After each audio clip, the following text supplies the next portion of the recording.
Préserver, c'est protéger. Protéger quelque chose qu'on a de précieux. Ça peut être une chose, ça peut être une personne. Ça peut être un bien, ça peut être des intérêts. C'est sécuriser quelque chose, c'est prendre soin. Ton acquis, donc c'est à toi ton acquis.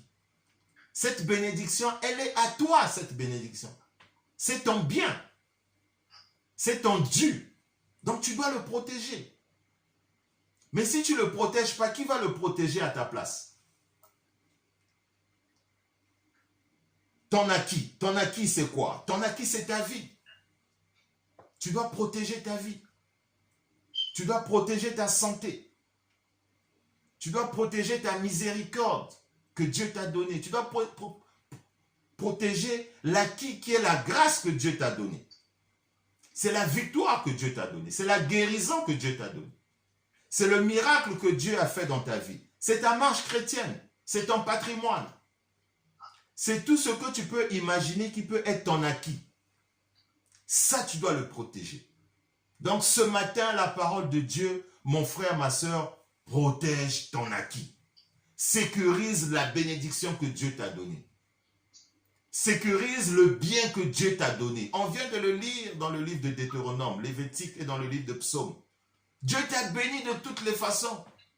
Mais la question ce matin, est-ce que tu protèges, est-ce que tu préserves l'acquis que Dieu t'a donné, qui est cette bénédiction?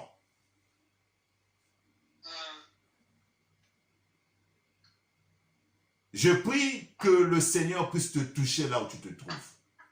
Que la grâce de Dieu, la lumière de l'Éternel, que le Seigneur t'ouvre les yeux spirituels, que le Seigneur t'ouvre les oreilles pour que tu puisses être en communion avec lui, pour écouter ce qui vient de lui. Alors, il y a plusieurs manières de garder les bénédictions que le Seigneur t'a données, les bénédictions que le Seigneur a dites pour ta famille, pour ta vie. Il y a entretenir l'alliance avec Dieu. On y reviendra parce que c'est toute une prédication. Comment entretenir l'alliance avec le Seigneur? Comment entretenir l'alliance avec les hommes? Vous allez remarquer dans la Bible, il y a eu des alliances. Timothée avait une alliance avec l'apôtre Paul. C'est un exemple. Il y en a plusieurs dans la Bible. Il y a le comportement qu'on doit afficher. Ton comportement peut t'éloigner de ta grâce, de ta miséricorde, de ta bénédiction. Il y a des attitudes. Il y a les offrandes, il y a les actions de grâce. Il y a la vie de prière. Il y a l'obéissance à la parole de Dieu. Il y a le respect aux autorités. Il y a la sanctification, la crainte de Dieu. Il y a suivre les lois de Dieu, etc., etc. Il y en a plusieurs. Donc, au travers de tous ces aspects, par la volonté du Seigneur, petit à petit, on reviendra dans les prédications qui suivront. Si le Seigneur nous le permet, on va rentrer, décortiquer chaque aspect de ces alliances, de ces comportements, de ces caractères, de ces traits que le Seigneur est en train de nous dire, comment on peut garder tout ce qu'il a donné, prévu et prophétisé pour nous. Amen. On va donc aller dans un passage, on va lire ce que le Seigneur va nous dire de manière spécifique ce matin. On va aller dans le livre de Luc.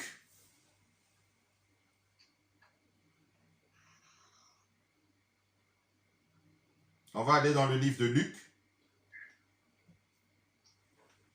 On va lire à partir du verset 5. Chapitre 1. Luc chapitre 1.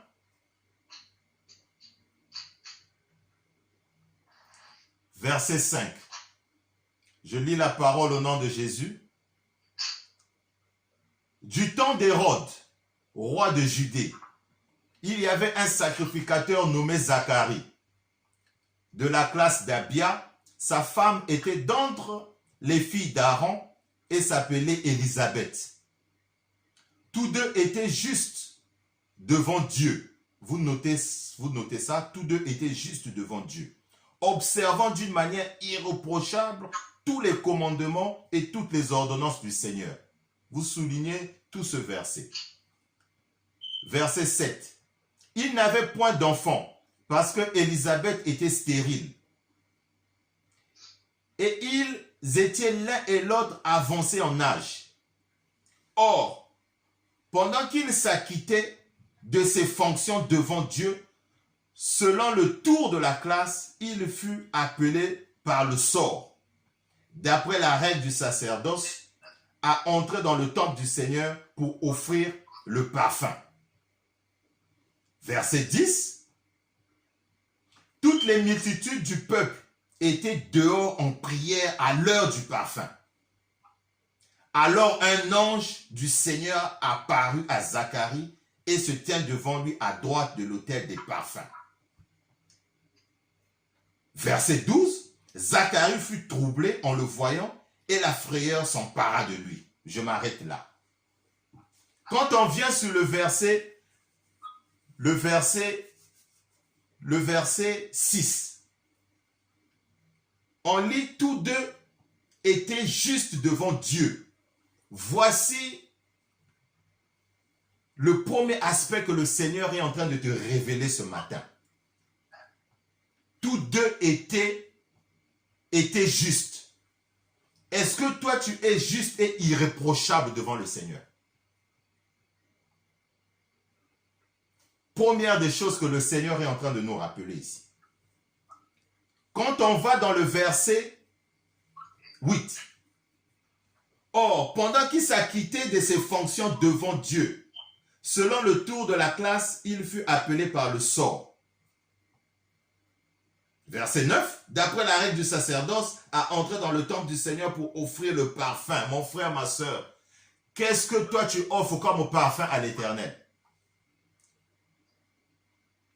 Ici, nous sommes en train de comprendre par ce passage qu'il y avait deux personnages. Il y avait Zacharie et Élisabeth. Ici, ne vois pas Zacharie et Élisabeth. Ici, vois toi et ton Dieu. Ici, je suis en train de parler des choses de l'esprit. Si tu penses à Zacharie et à Élisabeth, tu vas être perdu, mon frère et ma soeur. Ici, Zacharie et Élisabeth étaient allés donner du parfum.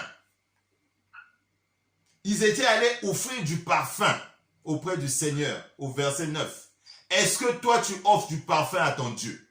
Le parfum ici, c'est la prière. Est-ce que toi, tu as une vie de prière, mon frère, ma soeur? Est-ce que toi, tu marches de façon irréprochable, mon frère, ma soeur? Le Seigneur est en train de te poser la question ce matin.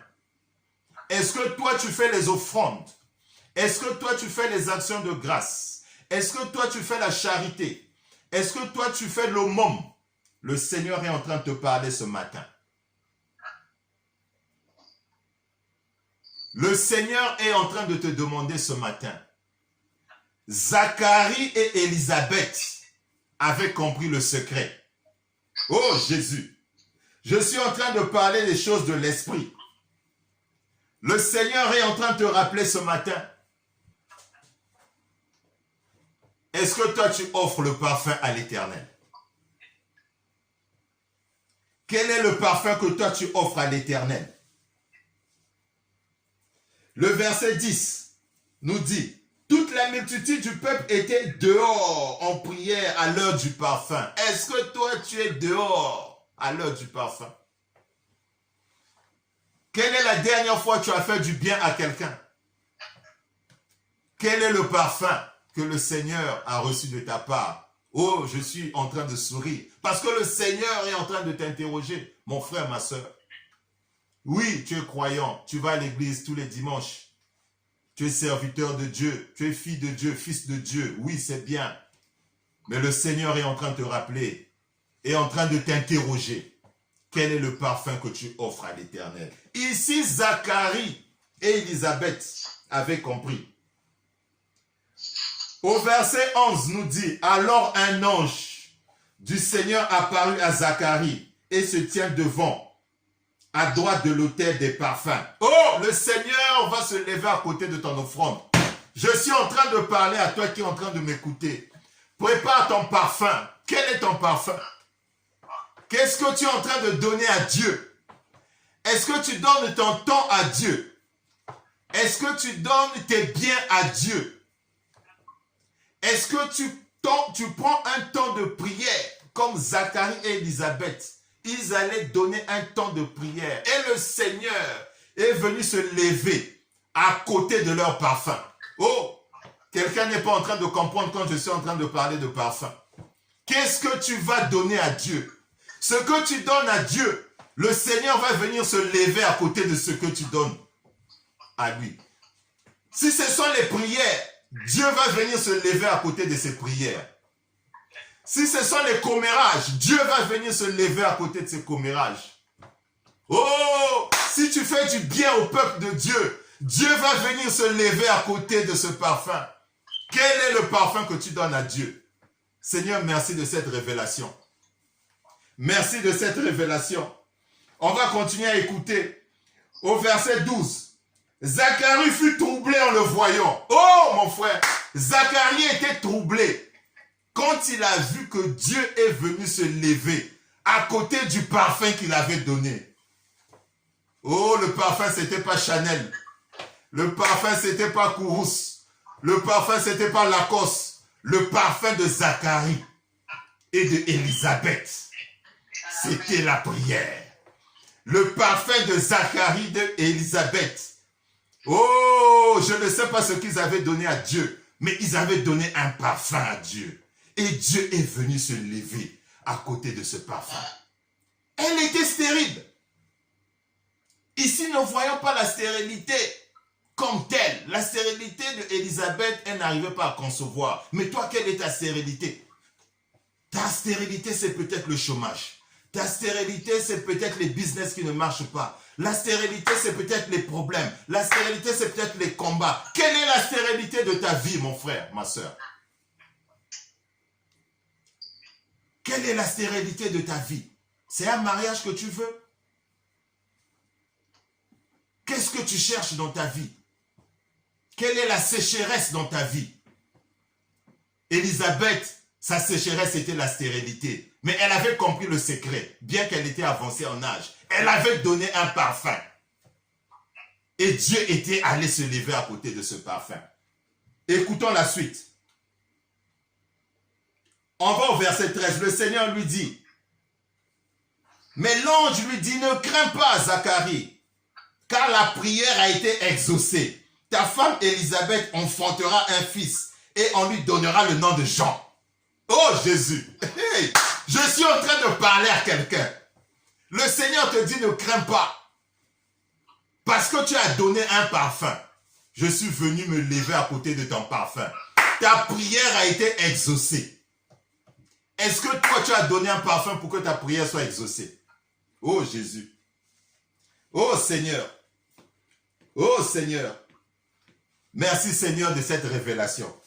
On va clôturer parce que le temps est en train de vite passer. On va aller au verset 57. D'abord, on va au verset 20. Verset 20. Et voici, tu seras muet. Tu ne pourras plus parler jusqu'au jour où ces choses arriveront. Parce que tu n'as pas cru à mes paroles qui s'accompliront en leur temps. Ici, Zacharie ne croyait pas parce qu'il était âgé. Le Seigneur lui a dit, voilà ce qui va se passer dans ta vie. Mais la personne n'a pas cru.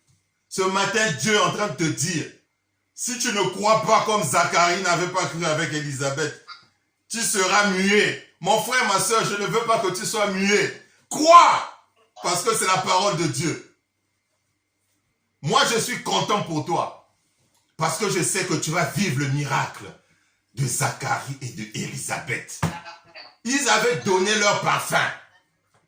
Ils avaient prié. Le Seigneur est venu se lever. Mais à un moment donné, le doute était rentré. Je ne veux pas que le doute rentre dans ta vie.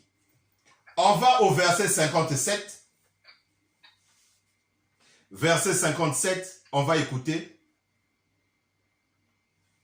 Le temps où Élisabeth devait accoucher arriva. Hey, Jésus! Le temps où Élisabeth devait accoucher arriva. Et elle enfanta un fils. Le jour où la bénédiction va arriver, c'est là, Élisabeth avait accouché. Comme disent mes amis ivoiriens, c'est là. Oh Jésus! Ses voisins et ses parents apprirent que le Seigneur avait fait éclater envers elle sa miséricorde. Et les gens vont être étonnés. Les gens vont être étonnés. Les gens vont être étonnés. Lisez le verset 60. Mais sa mère prit la parole et dit non, il sera appelé Jean. Le papa dit au verset 40, au même instant, sa bouche s'ouvrit, sa langue se délia. Il parla bénissant Dieu. Tu béniras le Seigneur ce jour-là. Verset 64. Au même instant, sa bouche s'ouvrit, sa langue se délia. Et il parlait bénissant Dieu. Au verset 63. On dit Zacharia demanda des tablettes et écrivit Jean et son nom. Et toutes furent dans l'étonnement. Les gens vont être étonnés. Le moment où ton Jean arrivera est proche. Élisabeth avait enfanté,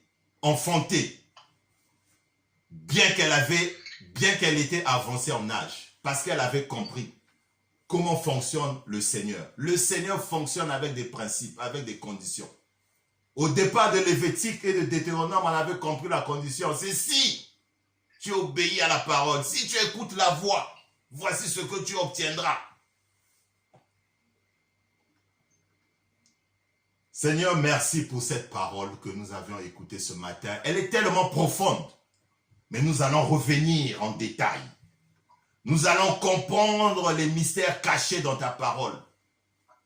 Inutile de rentrer dans des grandes philosophies, mais c'est de comprendre ce que Dieu attend de nous.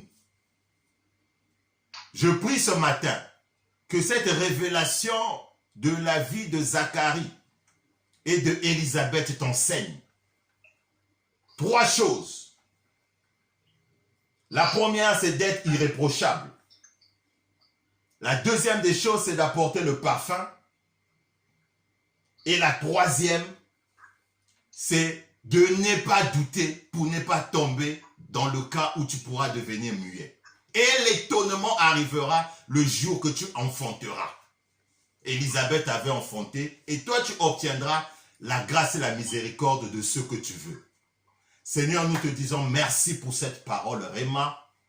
Nous prions que cette parole transforme la vie de quelqu'un. Pendant que je suis en train de prier qu'une personne reçoive cette parole prophétique, ce que Élisabeth a expérimenté et Zacharie, je prie dans le nom puissant du Seigneur Jésus, toi qui es en train de me suivre, si c'est dans le business que tu puisses avoir une vie de percée, si c'est le mariage que tu es en train de chercher, que tu cherches un homme ou une femme, que le Seigneur fasse grâce.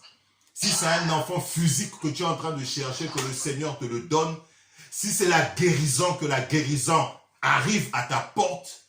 Oh, si c'est un miracle que tu cherches dans un domaine particulier, pendant que je suis en train de prêcher la parole de Dieu, Seigneur, fais de telle sorte que le miracle arrive. Pour que les gens soient dans l'étonnement. Zacharie et Élisabeth, ses voisins étaient dans l'étonnement. Sa famille était dans l'étonnement. Oui, ta famille va être dans l'étonnement. Tes voisins vont être dans l'étonnement. Parce que tu vivras le miracle. Tu vivras le miracle de Élisabeth et de Zacharie. Merci encore Seigneur pour cette parole. Merci Seigneur parce que ça va transformer la vie de tes enfants que nous sommes. Dans le nom puissant de Jésus, nous disons gloire au Seigneur. Amen, amen, amen.